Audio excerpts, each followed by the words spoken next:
what are the issues that come up in your work? What are the things that people and communities care so much about that our current political classes or leaders are not really cognizant of? Economic things do matter to these people, though it's not in the way that everyone thinks. It's the dignity question that comes up often. It's not just, am I making enough? It's also this worry about, is my labor undignified? Am I being dignified in that? And that's a lot of what people come on and talk about. And so it's often when they're coming on and talking about wages, they're talking about high prices, they're talking about that. The subtext of it all is dignity.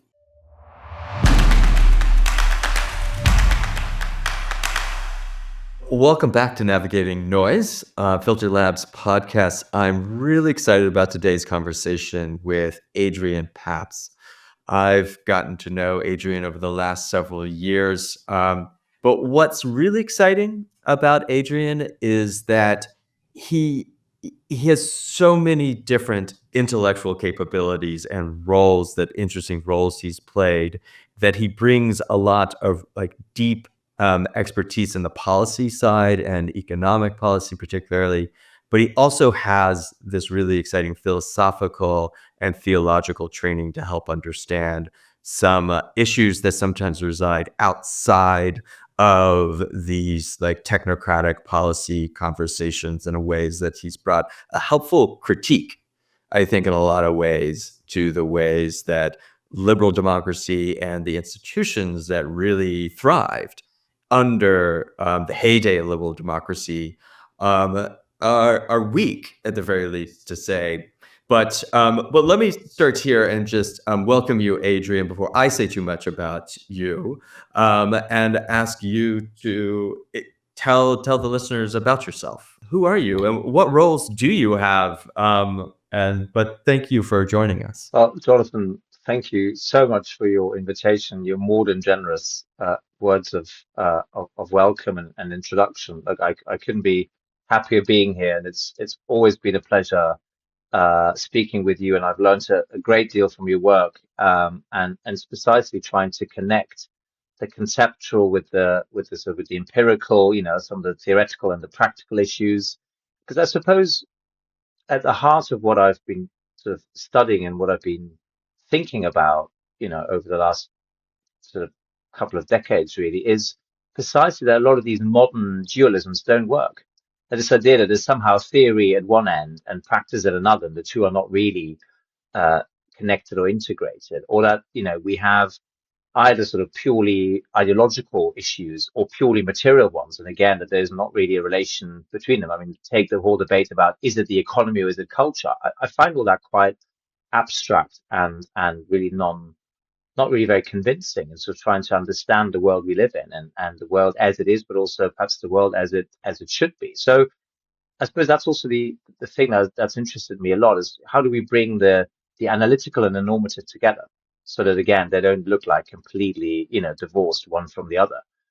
And really, I think at the heart of this is, as you say, a critique of some of the dominant sort of ways of thinking and doing things, that we might sort of broadly describe as liberalism, but of course that's connected to certain forms of the Enlightenment and modernity on the one hand, and then also always trying to search for plural sort of ways of doing things differently and better, some constructive alternatives to the dominant models. And I think that's also where that age-old separation of domestic politics from foreign policy just has not worked at all. I've never quite understood why people think of these two things as largely separate. They're not. They're about interest, they're about values, they're about how countries and communities see themselves, both in relation to themselves and each other, but also in the world. And so I'm just, I suppose, interested really in this integration. And I know that that's what you're working on as well. And I think bringing data into this and a kind of deep analysis around sort of narratives and competing frameworks, and then really the evidence as well, is exactly where the conversation should be. So I couldn't be more thrilled being here. So thank you. Well, yeah, thanks a lot. And I think that's kind of something that I had in mind, particularly when I texted you about coming on, was that a lot of your work in and around civic internationalism. And I guess in like such a way, I think this is something like right now, it's actually a really important conversation. I think there's been some reflection here in the United States in recent months, particularly with the conversations coming out of the outgoing National Security Advisor, Jake Sullivan, and his conversations around a foreign policy for the middle class there. And I guess let me just start out here.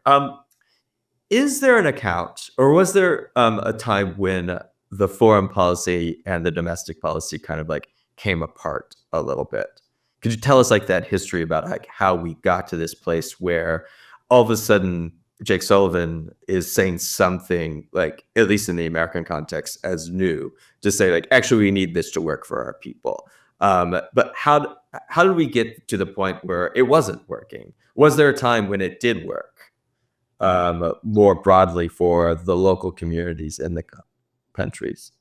Yeah, it's an absolutely brilliant question, and I think it's quite hard to tell a short story of this, but Well, maybe I not too think long of a story.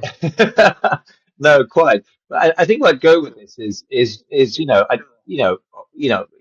we just take the 20th century, obviously we lived through two terrible world wars and an interwar period, which at the very least in Europe was sort of dominated by different countries and different political systems all sliding into totalitarianism, whether of the fascist kind or the communist kind or indeed the national socialist kind. So that was of course a very dark time where I don't think anyone would say things were great.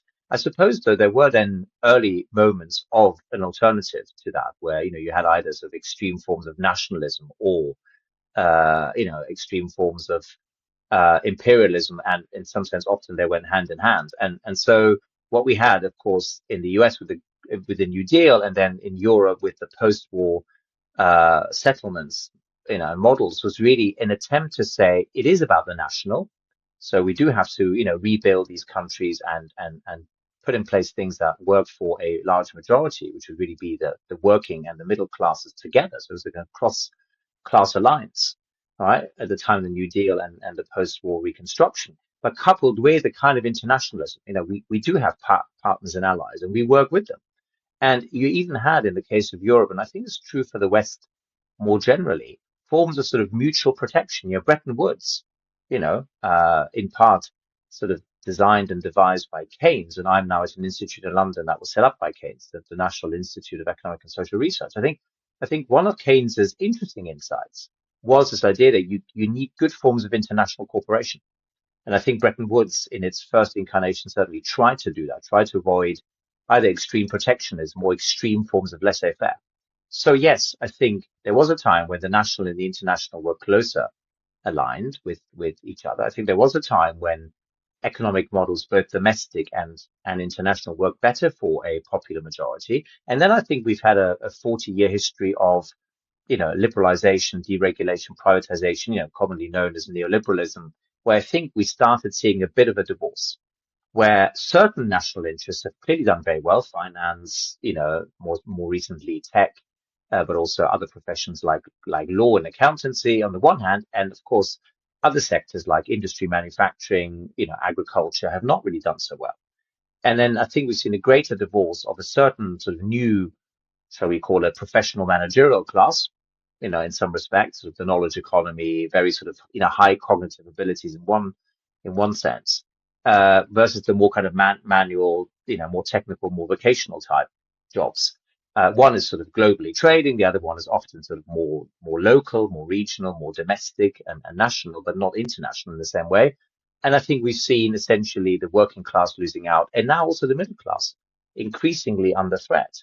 The great sort of liberal democratic promise of everyone being better off, every generation being better off than the previous one, and everyone in some sense becoming middle class is palpably no longer the case. Social mobility is in free fall, levels of debt and precariousness and so on. So I think we have seen that divorce. And I think what's remarkable and significant about the Jake Sullivan speech, is the sense that we need to reshore things. We need to refocus on the national while still having some form of internationalism. Now, there's obviously lots to quibble with, but I think the fundamental insight was right. How we then do that, how we bring for instance, the Western countries closer together, and also protect ourselves against some threats, both internal and external, whether it's, some forms of oligarchy, something we might want to come back to in a moment, or whether it's hostile foreign powers, of course, is a huge question. But I think the fundamental insight is right. We need to have a foreign policy and economic models that work against the popular majority. Otherwise, democracy is generally under huge threat and is already under threat from other sources. So we must absolutely rebuild our home. Yeah, I mean, I guess when you were talking, I was thinking about this. You'll probably know who it is, but the what's called the trilemma in political economy. There between like with democracy, national sovereignty, and global economic integration or globalization. And I think most people have kind of often thought, well, you can have two of those, but you can't have all three. And we have seen, I think, around the world, some places that, you do have something like democracy and economic integration. That feels like the EU on the whole. But they've given up some national sovereignty. You have places who've done democracy and national sovereignty, but have given up on global integration. In your vision, are you basically saying, well, we do need to prioritize democracy and national sovereignty and curtail global economic integration, or is there a vision in which you can have all three? Or should we like reimagine what that global integration is? So I'm kind of trying to think through that, and maybe you'll push back on the framing altogether, which I welcome. But that's kind of, I think that's where a lot of people have, in one way or another, kind of like felt themselves at this moment in that trilemma. Yeah, and look, I think what I like about the idea of trilemma, what I like about the framing of it, is that it's very clearly highlighting tensions. It's very clearly highlighting some very real trade-offs. And I think we have to be realists first and foremost. I mean, I say this both philosophically and politically and economically. If we're not realists, if it's pursuing some sort of idealist utopia, it's just not going to work. So let's start with where we are. Trade-offs are real, tensions are real. This is true for politics at any level, local, state level, national, international. It's just true. Now, also don't think that there's any fatalism. I don't think, it's a simple thing of saying you could just have 2 out of 3 and that's it. And, because that seems quite voluntary. It's like, oh, you just have to kind of make a choice. As you can somehow will these things. And I don't think that's how it is either. History is very contingent. Institutions take a long time to build. There's obviously path dependency, but there's also extreme sort of vulnerability, as we've seen, with various shocks like COVID or trade wars or other sort of things that really sort of undermine existing ways of doing things. So on the question of do we have to choose, I'd say, hang on a minute, what is it we're trying to do? So in some sense, I'd like to work backwards from, what kind of democracy? What do we mean by sovereignty? What's a meaningful way? And also what would be, as you say, a kind of good form of international global economic integration. And I suppose I would say, look, democracy is vitally important because that's how you build trust in cooperation, which you can't mandate by law. The great virtue of democracy is that when it works, and that's obviously a hard thing to achieve. It's never fully achieved. It's always a work in process. You do get levels of trust and cooperation and cohesion that very, very few, if any, other political systems generally achieve over time. And that's an incredibly great good. It also is about equality and dignity. You do ultimately treat people as individual persons with dignity, which other systems again don't really do in the same way at all. So democracy is a great good, but I think we need to think of democracy as going well beyond politics. We need, for instance, much more democracy in the economy. So that, for instance, when we have greater, worker representation, good forms of bargaining between capital and labor, business and unions, mediated by government at different levels, we get a better outcome. So let's have economic democracy. And then you need to think of an international economic system that also allows for this. For instance, the International Labour Organization has been there since, I think, 1946. Is anyone suggesting it's nearly as important as the WTO or the World Bank? No, of course it isn't. So how are we taking labor seriously internationally? How do we have good labor relations? I'm not in favor of militant unions, but nor am I in favor of union bashing. I want there to be a good a good sort of set of relationships underpinned by institutions. And then I think sovereignty is clearly important. Nations are not, in any way disposable and just a luxury. They're really, really important forms of identity and cooperation. But I also don't believe in absolute state sovereignty. I think, sovereignty is always going to be a mediated thing, or should be, because otherwise it's essentially a form of unmediated power nationalism. And then we need to think of forms of degrees of, there should be more sovereignty at lower levels. So in the US, you've got a federal system that's vitally important. We don't have that in the UK with the most centralized advanced economy. It's not working. Germany has more of the federalism. Again, that's a good thing. France is actually far less centralized than Britain. So you have to have sovereignty within the country, and you also need to pluralize your sovereignty. You need to make sure that enough stakeholders, they have a stake in it, so that they're associated to this. So we need associative democracy, we need economic democracy, we need forms of sovereignty that also take into account solidarity and subsidiarity. And then I think we should build an economic model internationally that nurtures these things. And that's incredibly hard to do because we've now got global forces. We've got tech, we've got finance, we've got certain foreign powers with very clear sets of interests like China. So it's an incredibly hard thing to do, but I think elements of Bretton Woods, elements of sort of an Atlantic Union of sort of mutual protected trade is actually the way to go. And I think this is where, the work of Michael Lind and others can teach us a great deal. Yeah. So as you were talking about, I was thinking a lot about Lind, but I guess in that frame, I also was hearing you talk a lot about institutions on it. And institutions are, they're slow to change.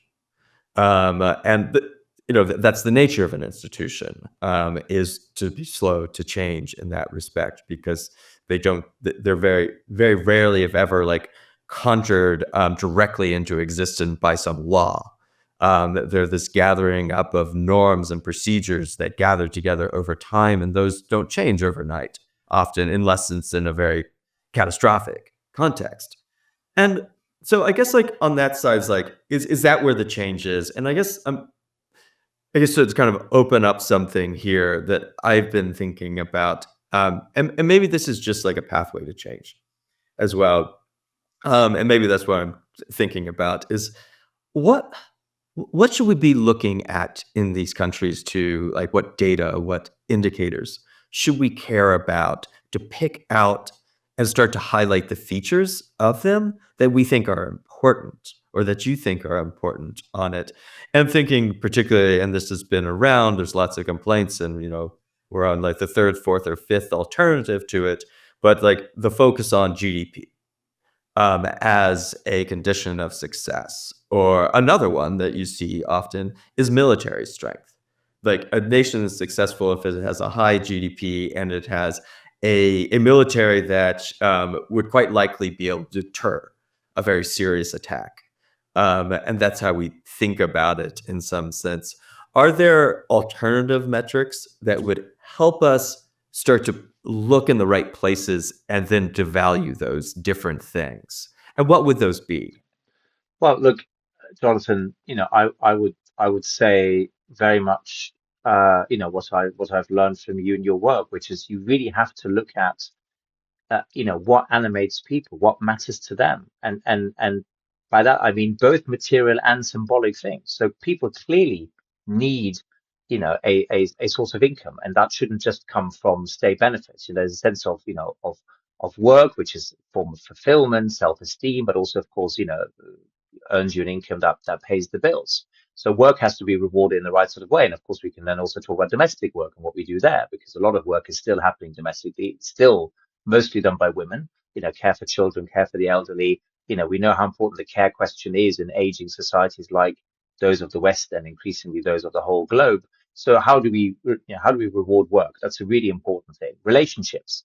And again, they're both material and symbolic. There is a sense that you need relationships that kind of provide emotional stability, but also provide generally, shelter. It's like a home, right? A home is physical shelter from the elements, and it's a kind of emotional stability. You need a home in order to have a sense of self-worth and stability and so on. So I think all of these things, and the data has to be incredibly granular.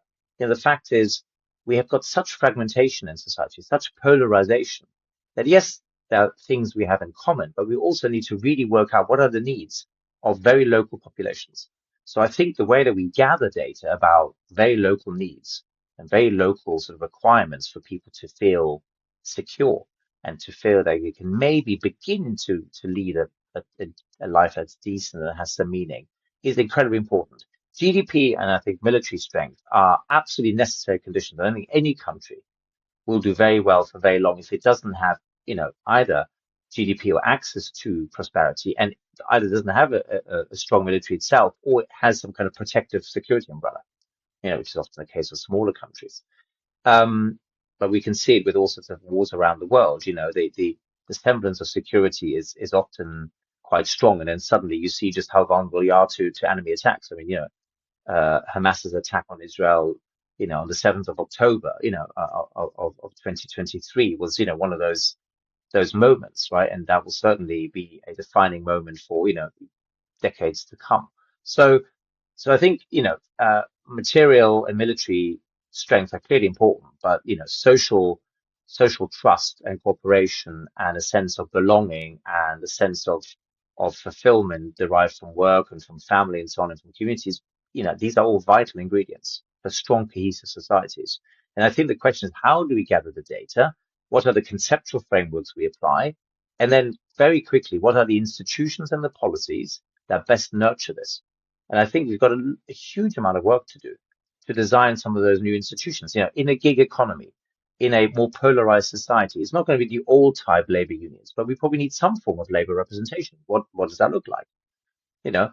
Capital. We can't all have either just a few very large businesses or just lots of small ones. There has to be good balance. And then the question is, how do we instill more ethos, more social purpose, more ethical business into these existing forms of business? Because business is not economic only; it's social, of course. Lots of things to do that we haven't done, and I think data is absolutely vital. Without the evidence, how are we going to make a case for this or that? It would be too abstract. So it has to be anchored in communities and really, underpinned by very strong data.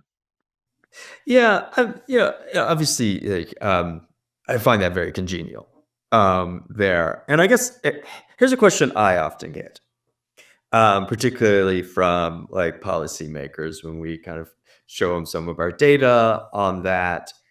It's often like, well, in foreign policy, in international world, what really matters are these really high level of states.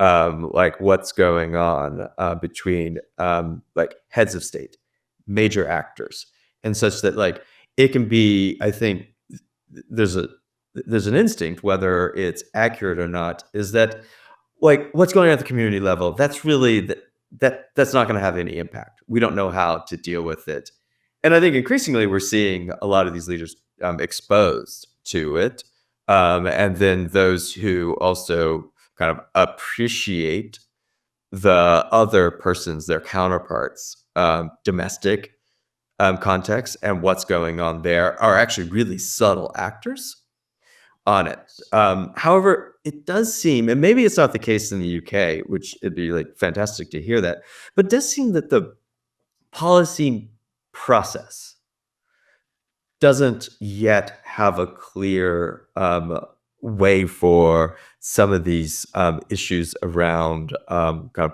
figuring out what's going on in local communities to really get into it. Thinking about ways in which like our Department of State, and Secretary of State's office is really organized, often doesn't like really lead it too much interaction with that type of information. Maybe it's a little bit different in the UK, but like, talk to me about the policy process. So like, let's say we know all this stuff and let's say we find the right stuff and we can kind of start to reimagine that. How do we get these things like your foreign minister in the UK, our Secretary of State, and I think actually at this moment, a Secretary Rubio would be really open to all of this. I don't think that there's going to be resistance to any of these ideas about trying to take Jake Sullivan's vision and actually like operationalize it. But oddly enough, I'm sure Rubio wouldn't probably admit that he was taking Sullivan's great speech he made in trying to move it forward. But I think there's actually going to be more openness to it. So what advice would you give maybe to a Rubio or to to your own foreign minister about like how to change the process? Yeah, look, I mean, it's a question that I'd like to hear you on, and I think, again, there's a lot of work we haven't really done, but I think there's a couple of things that come to mind. I mean, one is, we should never forget there's, not just discontinuity between successive administrations, but also continuity. And of course, what's striking about the last few years in the States is that, there was a lot of, mutual demonization and all sorts of, polarization in one respect. And then there's a lot of, tacit consensus and continuity in other. So, the whole Bidenomics agenda that I find interesting actually in part built on the first Trump tariffs. So let's not forget that there's also these things, right? That, as you say, unacknowledged by the actors is actually kind of continuity. And I think that's because foreign policy and indeed domestic politics is and also should be about interests. And often what politics really is the attempt to reconcile the strange interests. That's sort of the space. So I think what I would say to politicians is don't get lost in endless procedure. Don't just think about the legal dimension all of the time or the technical stuff. Think fundamentally about what are the interests and how can we reconcile interests that aren't currently sufficiently aligned. That would be my main thing. Capital and labor, young and old, different regions of the country, different parts of the globe. What are the interests that are in some sense shared, and how do we bring those interests closer together in some more productive relationship? Because capital and labor are not intrinsically opposed. That's either a Marxist view or a certain liberal view. I don't know, but it's not the real world. In the real world, workers and businesses, they know they can't really flourish independently of each other, right? So let's start with the reality of interests, the reality of tensions and trade-offs, as we said a minute ago. But let's also say, interests can be aligned. That would be my first point. I think the second point would be to say, just like domestically, you can find certain interests that make a country, more prosperous, more cohesive, with a greater sense of belonging at home, but also a sense of what its role in the world might be. Surely internationally, the same is also possible up to a point. So what's a good form of internationalism? That isn't a kind of abstract globalism, but also not a slide into nationalist protectionism, which is incredibly dangerous. And so I would urge, you know, secretaries of state and foreign ministers to kind of think, what are the good forms of internationalism we should be pursuing, and what will be the issues? I mean, I think the green agenda is one, but at the moment, it looks like the green agenda is essentially a burden on a lot of working class people. That can't carry on. But at the same time, are we going to dump all of this? Are we going to say we're not going to do anything in terms of trying to make the planet more sustainable? Of course not. We have to find good forms of ecology that work for millions of people who currently are not economically thriving, but that also actually really help the planet. And it's going to be really hard, but I think that's what it will be. But I suppose what I'd like to ask you, Jonathan, is what are the issues that come up in your work? What are the things that people and communities care so much about that our current political classes or leaders are not really cognizant of? What are the salient things that come up in your work that you would want to bring to the attention of, Rubio or David Lammy or, the French foreign minister, whoever he is, because they change governments every few weeks, and I've lost sort of count to who it is now. Yeah, I think whatever the governments we have in France. Yeah, that's a really good question. And I guess one thing that what we've noticed is it differs from region to region, from state to state, from kind of country to country on things. And that's one thing is that there's we've gone back to a place where we never really left it, honestly, where the local really defines a lot of things. I think we lived for a while in this myth that we had created this global commons, that we had flattened the earth, that we had done all these things.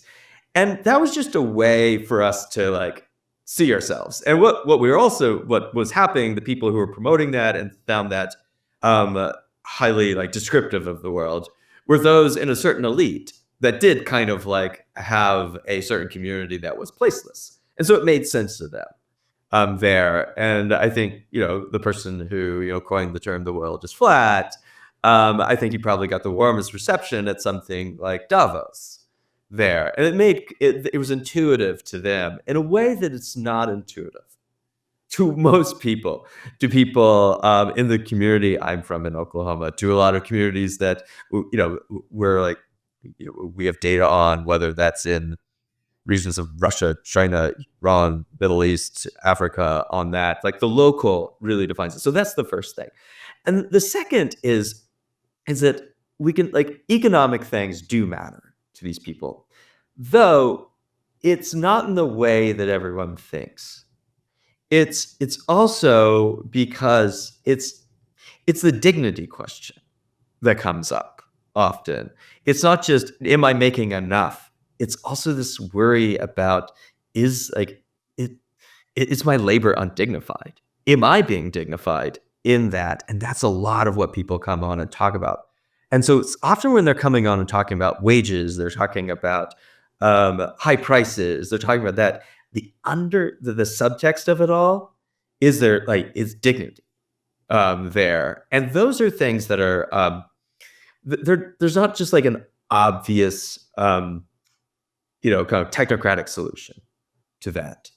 And so we're seeing that. And I'd say if there was one thing that did kind of like emerge across, would be some issues around those things, like the meaning and purpose things below their complaints are really strong there.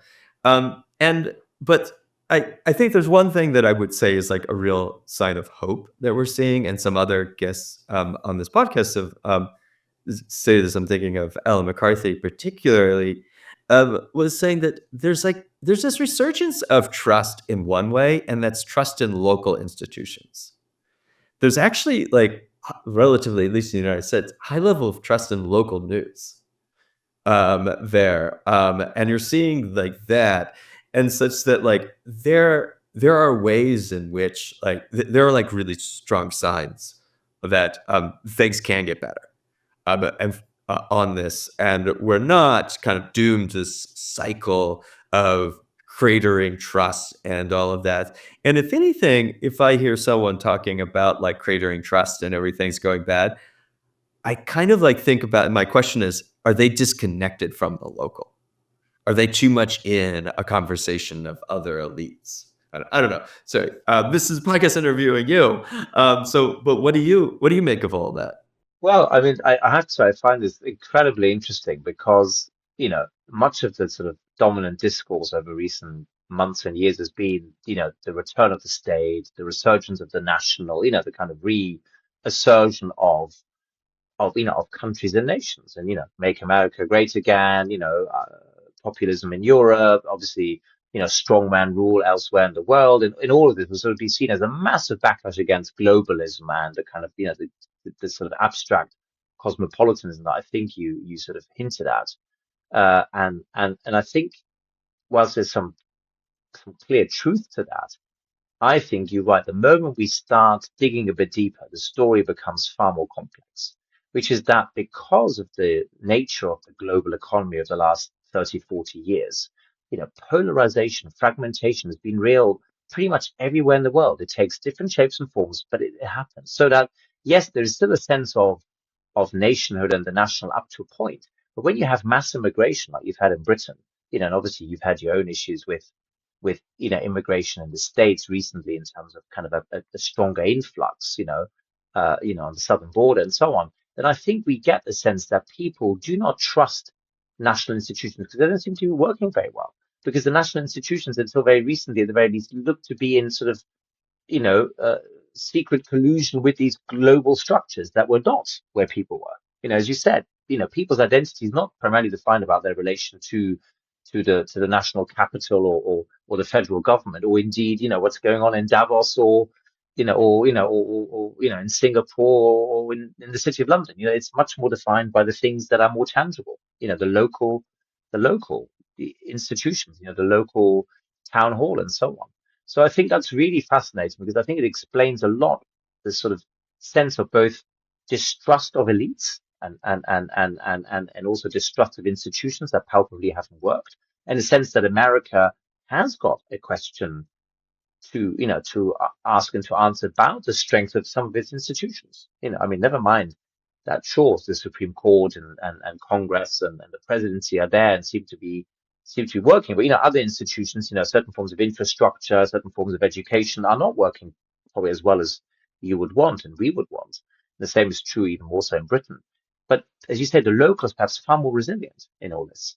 And I guess then the question is, how do you build up that local capacity? Because what we don't have in Britain that you have, that Germany has, and France as well to a large extent, is anything like functioning local government. Our local government was destroyed by Margaret Thatcher, was never rebuilt by any of the subsequent prime ministers or governments. And that is still a huge legacy issue for us.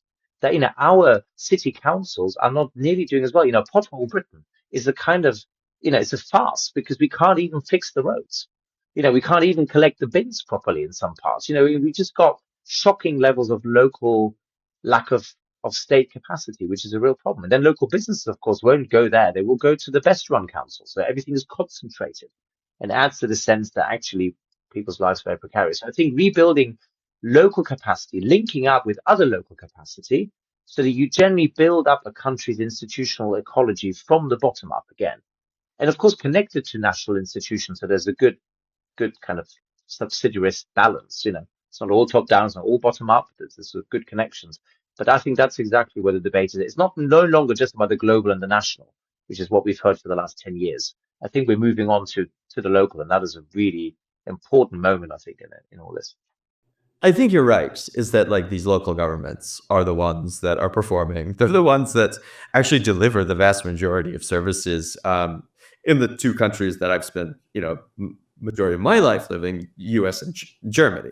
Germany's local is even stronger than ours to some respects. But I guess that does kind of worry me a little bit about the UK in that, and around that, but I guess to ask this, are there other local institutions that have been underutilized in the UK?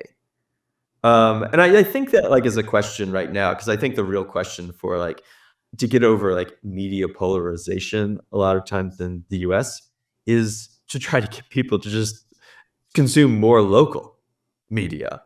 On that, they're going to get better stuff that's more relevant to their life, and it's and I think just consuming only national stuff has been really detrimental. And it's kind of well, we should make those more important again. Are there local institutions outside of the city council that you would say we need to re-centralize these in our lives?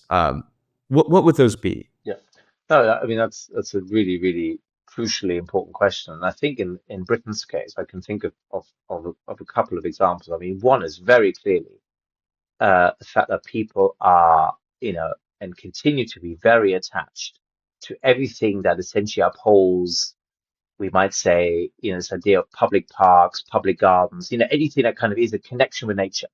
People have a deep love of land in the sense of not national territory vis-a-vis other countries, but land of, nature, being outdoors, whether it's sports or walks or, whatever it is. But I think that attachment to, I guess, what we used to call the commons, not the global commons, that's too abstract, the common land that everyone can access. So that's really, really important. And I think we need to make use of that, make sure that we can have more access to that, open up space, allow for trespassing on apparently land that's purely privately owned, which is, very rarely the case. I mean, not that I want everyone to walk through my back garden, but, there's obviously lots of paths that you can create through land so that people can access that. That's really important. The other one is religious institutions. They have higher levels of trust. So your local church, your local mosque, your local synagogue, your local temple. And often, of course, they work in some kind of ecology where these, religious leaders, do talk and get together and organize things. Religious institutions command more respect and trust than others. And I think the third one, I would say, is that people are very, very attached to, again, this sort of, local social space, I guess, embodied in Britain by the pub. And so what we need is independent pubs, with more local beers and local food and all this, not all owned by a chain or two chains, whichever that is, but actually kind of independent local pubs run by local people. And I think those three institutions together are really important. Besides civic halls, so not necessarily town hall as in the politics of it, but public buildings that can be used for people to come together and associate around shared ends. So making sure that civic hall is open, available, can be booked, at practically no cost. Those sorts of things would really make a huge difference to local communities. Besides, of course, stronger local government in our case, because it's been so weak for so long. I could imagine, and this is kind of maybe the ending point here of a world in which the thing that Alexis de Tocqueville saw kind of emerging in America in the early 19th century as to the basis of our democracy was actually coming through these civic associations. And actually, our local governments grew out of them in some sense, that there could be a future in which there's a resurgence of these in Britain. And we're at the end of our time here, unfortunately, and I definitely want to continue this conversation and have you on again here. But there, and just to kind of wrap around, what can you give in like a precise way? Like, what is one thing from an external country like the U.S. could do to nurture that in your country? When the U.S. policymakers are looking at it and interacting with you, what would you welcome from us to help you do that? Is it stop selling you stuff like our cheap stuff, or? No, no. I mean, I would start with one thing, which is it's true that we have a very different food culture. And I think any trade agreement, and I would want to see a strong bilateral US-UK trade agreement, whatever views about Brexit, it's important to have strong bilateral trade, but it has to come with guarantees that, local and regional, you know, food cultures and industries are not suddenly exposed to competition that they simply couldn't cope with. So this idea of, GM food and sort of, chlorine chicken, I mean, I know some of it is a caricature, but I think we have to be very careful not to open up, very fragile agricultural traditions and local cultures to that kind of thing. So there has to be, a sense of food protection, mutual. But it has to be, I think, part of the trade deal. The other thing I would say is that what works really well in the European context, and I think you come across, Jonathan, as well, is when, larger cities or smaller towns or even villages have some kind of, you know, very close relationship with other similar sized places. So, this idea of, having this sort of twin arrangement, where you come together and you create these bonds. Sometimes they're based on history, like, people fell in the world wars and were buried there, or, whatever connection. But I think having very strong civic connections between different places and then student exchange. And so I think that's vitally important if we want to rebuild a sense of locality. Have students spend some time in another locality, in another country. It will do wonders for mutual understanding, but also for a kind of sense of, I now have a better sense of myself because I've been somewhere else. So it's this kind of paradoxical thing of, you go elsewhere to find yourself in some sense. I don't mean this in a therapeutic way, but, so yeah, I think we need, a very good trade deal that protects local food cultures, but we also need more civic sort of, twinning of places. And I think, exchanges that are based around culture. And people love America. And I think a lot of Americans love spending time in Britain. What we want to get away is from the kitsch stuff. We don't all come to America just to go to Walt Disney, and we don't all come to Britain just to see Buckingham Palace. I mean, I'm very strongly in favor of a constitutional monarchy, but we have to kind of move away from some of the kitsch aspects and really get a sense of everyday life. Yeah, well, that's a great place to end. Less kitsch and more local community for each other on that. But thank you very much, Adrian. It's been a really fascinating, wonderful conversation. Thank you, Jonathan. It's been a huge pleasure.